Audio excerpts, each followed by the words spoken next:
They signed up for a job that's a difficult job. It's a job that most people don't understand, and this is where we'll get them ready for it. Today marks day one of 6 months of training for recruits at the Toledo Fire and Rescue Training Academy. Carla Byron was there for the kickoff, and she's live with what makes this class of firefighters unique. Carla? Well, this class is one of the most diverse that TFR has had in quite a while, which is pretty good because it will help firefighters and EMS better serve this community. 4. Yes, sir. 5. Yes, sir. 50 Toledo Fire and Rescue recruits underwent orientation Friday morning.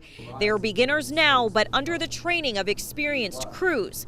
They'll gain the experience to become the ultimate professionals. They are going to find out very quickly that this is a very serious life or death, at times, service.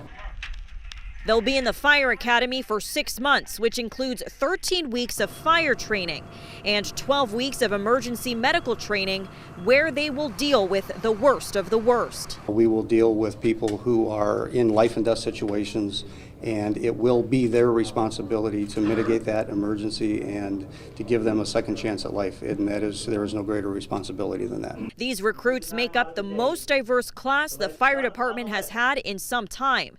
13 women and 37 men of various races and ethnicities. The first steps in the process is the written test.